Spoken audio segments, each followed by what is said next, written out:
Novela,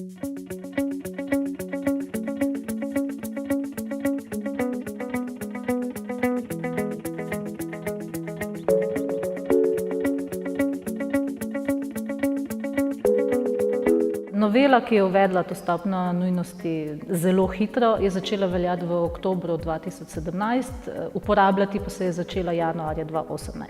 Posamezen izvajalec je torej imel več kot 3 mesece časa, da se ustrezno pripravi, da prilagodi deleže, da rezervira deleže za termine zelo hitro. Seveda je res, da pred 21. januarjem ni bilo jasno, koliko bo dejansko izdanih napotnic zelo hitro, saj se je to lahko začelo izdajati šele takrat. Je pa naloga posamezne pooblaščene osebe, ki upravlja s čakalnim seznamom, ravno to, da prilagaja ustrezen delež napotnim listinam posamezne stopnje nujnosti. Tako da računamo, da se bo ta naloga pooblaščene osebe vsekakor sčasoma tudi uveljavila v praksi in da bodo te težave, ki so začasne narave, kmalu odpravljene.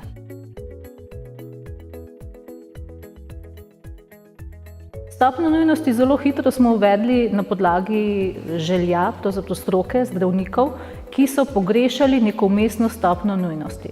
Se pravi, ko pacient ni bil, da rečem, ni šlo za nujno medicinsko pomoč, zato je bila neustrezna stopnja nujnosti nujno, je bilo pa predolgo čakanje 3 mesece, kot je prej omogočala stopnja nujnosti hitro. Že prej smo, v prejšnjem pravilniku smo pravzaprav že imeli de facto vpeljano eno tako vmesno stopnjo, ko smo za maligne diagnoze predvideli 1 mesec čakanja, sedaj pa smo to tudi formalno uredili in določili to novo stopnjo.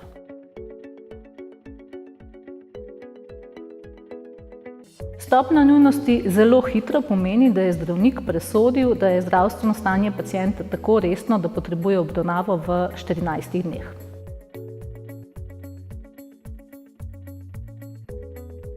Hvala za priložnost, da pojasnim ta v javnosti precej zloglasen primer. Najprej bi pojasnila, da ta možnost, da se zaračuna pregled zdravniku, ki je izdal napotno listino, za noben pregled še ne velja. Ne velja pa zato, ker še niso izpolnjeni predpogoji, da bi takšno vrste zaračunavanja sploh uveljavili. Predpogoj namreč je, da razširjeni strokovni kolegij, ki je najvišji strokovni organ določene specialnosti, najprej sprejme jasne kriterije, kaj je ustrezno napotovanje. Se pravi, mi želimo s tem ukrepom zmanjšati delež neustreznega napotovanja. To pa je napotovanje, ko se pacienta napoti ali z napačno stopnjo nujnosti, s previsoko stopnjo nujnosti, ali pa sploh nima medicinske indikacije za ta pregled. Vzroki, zakaj smo se tega lotili, so bili, da smo na ministrstvu dobili željo oziroma prošnjo zdravnikov iz terciarne ravni, da jim pomagamo zmanjšati ta delež neustreznih napotitev, ki so ga sami zaznavali, predvsem recimo je bil to primer revmatološka ambulanta, pa tudi urgentni centri. In smo želeli na ta način, ko se stroka med seboj uskladi, urediti, da bo teh neustreznih napotitev, poudarjam, samo neustreznih manj. Pri tem nikakor ne omejujemo ne števila napotnic po pacientu, ne števila napotnic po zdravniku. S strani ministrstva bi bilo neodgovorno, če ne bi poskušali deleža teh neustreznih napotitev zmanjšati tudi na ravni, kjer pravzaprav napotitve nastajajo, torej na ravni, kjer se napotnice pišejo. Podatki namreč kažejo, da ob nekem zelo konzervativnem oceni deleža, da je takih deleža napotitev cirka 5%, ki so jo podali sami zdravniki primarne ravni, bi to v mesecu januarju letos pomenilo, da imamo takih neustreznih napotitev okrog 12 000. Ob hkratnih podatkih o naraščanju števila čakajočih pacientov bi samo s polovičnim zmanjšanjem tega deleža napotitev praktično začeli zmanjševati število čakajočih pacientov, da bi se začelo zmanjševati in ne več naraščati. Torej gre za ukrep, ki še ne velja, ki ga šele bomo uveljavili, ko se bo stroka med seboj uskladila. Hkrati pa uvajamo tudi ukrep, ki pa v javnosti še ni bil tako predstavljen ali ga niso povzeli, da ima posamezen zdravnik, ki napotuje pacienta, tudi možnost e-posveta. Torej, da lahko predhodno pridobi neko mnenje o svojem pacientu s strani kliničnega specialista, še preden ga napoti, še preden se odloči, ali ga bo napotil, in torej poskušamo ta delež napotitev v bistvu za tudi pozitivnimi ukrepi zmanjševati.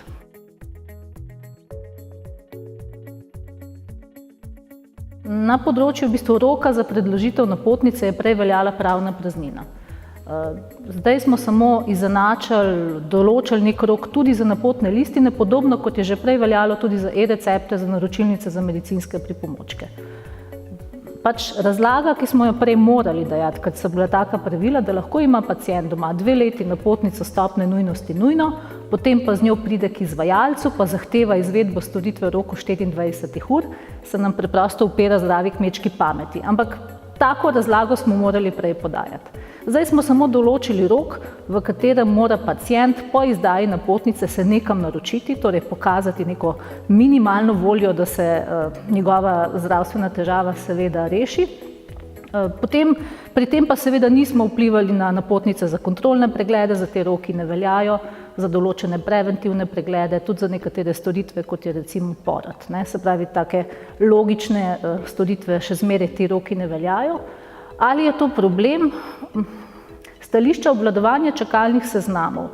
Je lahko problem, če poleg e-napotnic, za katere vemo, koliko jih je še zmeraj obstajala še možnost, da se pravzaprav pacienti lahko naročamo tudi z 2, 4, 5 let starimi napotnicami, saj je težko potem načrtovati kapacitete sistema. Menimo, da ne gre za zelo rigidno omejitev, gre pa za omejitev, da se pacient potem, ko dobi napotnico, nekam tudi naroči. Smo pa hkrati sam postopek naročanja olajšali, uvajamo e-naročanje za več storitev, konec marca že za več kot 600 storitev, kar pomeni, da smo maksimalno poskušali pa omogočiti pacientu, da se naroči na čim bolj enostaven način.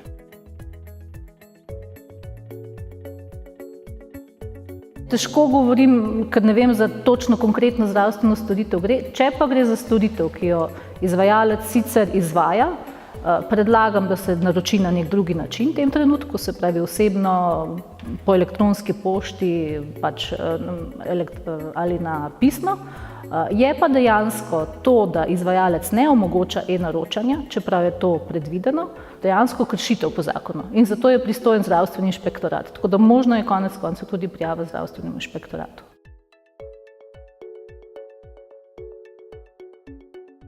Če zdravstveni zavod izvaja to storitev, ne gre recimo za odklonitev uvrstitve pacientke, ker ne vem, misli, da ni medicinske indikacije, da je delal triažo, potem je dolžan pacientko uvrstiti v čakalni seznam. Lahko se pritoži pri tem izvajalcu, gre za njeno kršitev, se pravi pacientovih pravic, je pa tudi za to kršitev pristojen tudi zdravstveni inšpektorat, ki lahko ukrepa na podlagi prijave.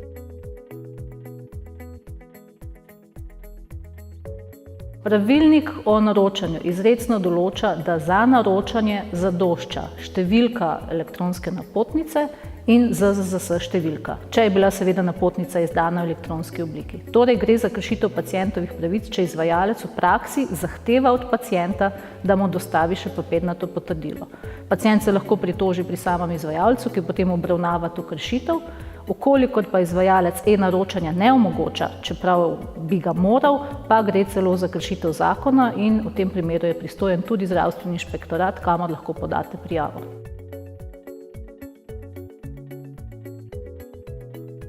Pacient, ki uporablja digitalno potrdilo, lahko že zdaj na portalu Zavem hkrati vidi vse svoje napotnice in ne rabi te številke. Zaradi postopnega prehoda dejansko pacienti zdaj še dobivamo to številko izpisano na papirju, se pa tudi tukaj načrtuje prehod na to, da bomo številko e-napotnice dobili preko SMS-a ali preko elektronske pošte. Širimo seznam storitev, za katere je možno elektronsko naročanje, konec marca preko 600 storitev, kar pomeni, da se praktično ne bomo mogli naročiti samo še za operacije, za vse preglede, za vse diagnostične preiskave pa bo elektronsko naročanje omogočeno, se pravi naročanje preko sistema e-naročanje, kot smo pa že povedali, dostava papirnatega potrdila ni potrebna.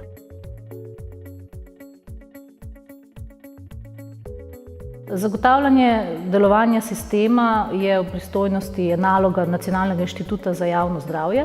Glede na to, da smo v januarju uspešno shranili več kot 380 tisoč napotnic, pa pravzaprav zavračamo navedbe o tem, da sistem ne deluje. Je pa še zmeraj tukaj rezervna varianta, če sistem ne deluje, zdravnik uporabi klasičen star zelen papirnat obrazac.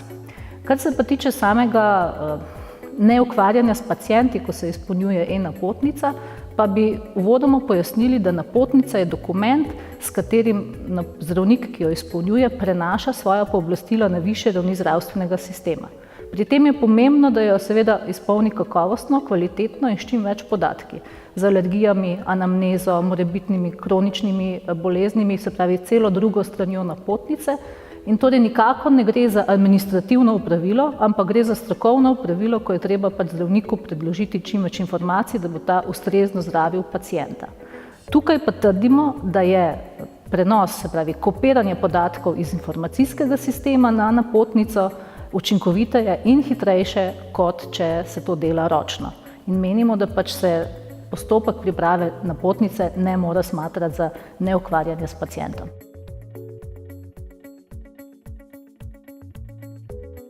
Vsako leto smo pacienti 4,5 milijona papirnatih obrazcev šli iskat, odnesli, bili poštarji, delno jih je nekdo prepisal, pri tem je za vsakim tem obrazcem stal pacient ali njegov družinski član, ki je hkrati še poskušal pridobiti informacije o tem, kje lahko opravi to storitev, kje so krajše čakalne dobe. Tako da sodb potem, ali je sistem deloval, ne bi dajala, bi pa vsekako rekla, da sistem ni bil učinkovit in ni bil prijazen do pacienta.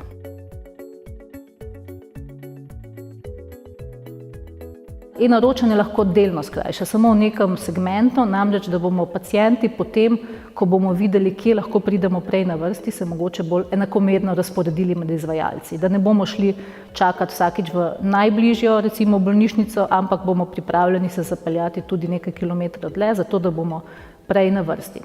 Določena pravila iz novele Zakona o pacientovih pravicah nam res omogočajo, da paciente, ki v bistvu pravzaprav niti ne čakajo, se pravi pacienti, ki jim zdravstveno stanje še ne omogoča izvedbe storitve, ki pravzaprav ne želijo izvedbe storitev, da jih brišemo iz čakalnih seznamov, se pravi, da jih izvajalci črtajo. V tem primeru bodo seveda se njihovo število skrajšalo, za nekatere pa bomo jasneje vedeli, zakaj čakajo nad dopustno čakalno dobo. Recimo, da čakajo določenega zdravnika, da imajo medicinsko indikacijo, naprimer kontrolo čez 2 leti, zakaj čakajo nad dopustno čakalno dobo, in s tem bomo dobili bolj transparentne podatke in na ta način bomo potem lahko načrtovali ukrepe.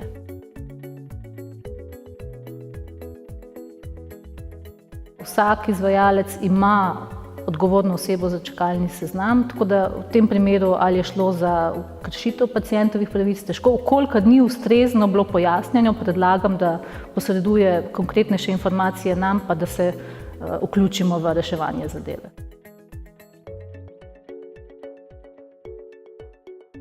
Tukaj moramo biti jasni. Odgovornost za točnost prvih terminov je odgovornost izvajalca zdravstvene dejavnosti. Centralni sistem vsako uro poizveduje po prvem prostem terminu in ga objavlja. In poročanje netočnih terminov je kršitev zakona in je nekaj, kjer lahko ukrepa zdravstveni inšpektorat. Na ministrstvu smo zaznane nepravilnosti, smo na njih opozarjali izvajalce v preteklem letu, same aktivnosti nadaljujemo, v naslednjem mesecu imamo tudi načrtovane osebne obiske izvajalcev, da morebitne vprašanja v zvezi z zakonodajo še razčistimo. Vsekakor pa v tem primeru še enkrat odgovoren je izvajalec zdravstvene dejavnosti, ki mora pacientom podajati točne informacije. S samo e-napotnico nismo ukinili nobenega od prej obstoječih načinov naročanja. Pacienti se še zmeraj lahko naročijo osebno, telefonsko, preko elektronske pošte, mogoče malo manj uporabno za te paciente, o katerih je govora. Vendar pa pomeni, da lahko uporabijo katerega od prejšnjih načinov. Hkrati smo z novelo pravilnika zavezali k temu, da paciente elektronsko naročijo že izvajalce zdravstvene dejavnosti, ki je izdal napotnico. Se pravi, kolikor ima vsaj 5 zdravnikov, bi moral pacientu ponuditi tudi možnost, da ga elektronsko naročijo. Izvajalci na sekundarni in terciarni ravni so zavezani k vzpostavitvi enotne točke za osebno in telefonsko naročanje, kar pomeni, da je poenostavljeno to, koga poklicati, kdaj poklicati, a imam pravo številko, a zdaj delajo. Tako da kar nekaj je teh poenostavitev. Samim pacientom je na voljo tudi telefonska številka klicnega centra e-zdravje 0800 2445, kjer jih tudi lahko naročijo. Torej smo res maksimalno poskušali poenostaviti ta postopek.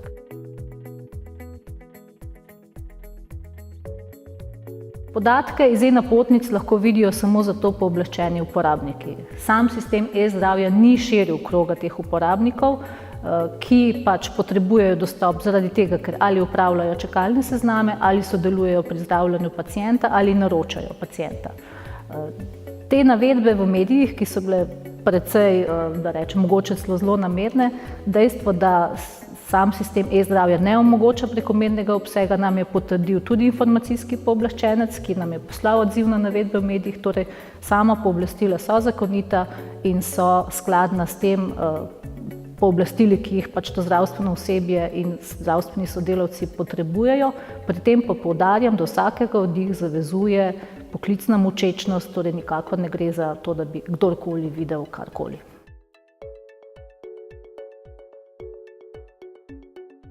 Okolikor se ni pravočasno opravičil, okolikor za svojo odsotnost ni imel nekega objektivnega razloga, naprimer bolezen, ki mu je preprečila sam prihod, bolezen ožjega družinskega člana, bo njegova napotnica prenehala veljati, hkrati pa bo izvajalec lahko za to storitev pri tem izvajalcu vpeljal neko vrsto prepoved uvrstitve v čakalni seznam. Se pravi, 3 mesece se pacient lahko ne bo mogel naročiti pri tem izvajalcu za to storitev, se bo pa lahko naročil kjerkoli drugje.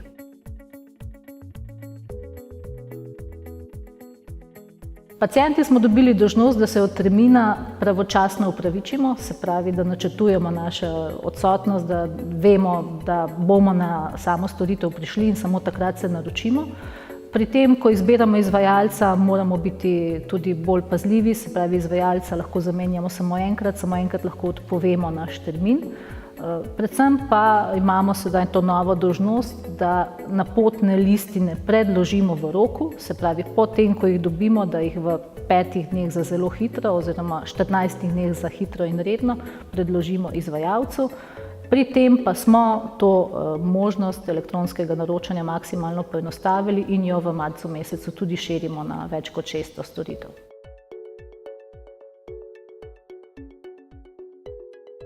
Tukaj se v javnosti pojavljajo napačne interpretacije, kaj zakon v bistvu zahteva od izvajalcev in da izvajalci ne smejo imeti čakalnih dob daljših od najdaljših dopustnih. V praksi velja, da izvajalec seveda lahko ima čakalne dobe daljše od najdaljše dopustne, vendar pa je dolžan pacienta, še preden ga uvrsti na čakalni seznam, o tem obvestiti, mu to informacijo podati, mu podati informacijo, na kakšen način lahko najde izvajalce s krajšo dopustno čakalno dobo. Če pa takega izvajalca v celi Sloveniji ni, pa ga napotiti na kontaktno točko ZZZS, ki podaja informacije o zdravljenju v tujini. Pacientova odločitev, da želi imeti svojo storitev izvedeno pri izvajalcu, ki ima daljše čakalne dobe, je njegova odločitev. Izvajalec ga mora o tem obvestiti, lahko pa izbere kateregakoli izvajalca v Republiki Sloveniji in pač gre k nekomu, ki ima krajšo čakalno dobo. Ker najdaljša dopustna čakalna doba v Sloveniji je spoštovana, če obstaja vsaj en izvajalec, ki ponuja storitve pod to najdaljšo dopustno čakalno dobo. Tako da interpretacija je napačna, izvajalec s tem, ko pač ima čakalno dobo daljša, še ne krši zakona. Seveda si želimo, da bi lahko vsakemu pacientu zagotovili, da pri njegovem izvajalcu dobi storitev v okviru dopustne čakalne dobe, vendar pač ob tem obsegu pacientov so seveda ni zmeraj možno. Vkolikor noben izvajalec ne zagotavlja čakalne dobe v okviru te dopustne, je možno zdravljenje v tujini, kontaktna točka na ZZZS pa podaja podrobnejše informacije, na kakšen način to našo pravico uveljavljati.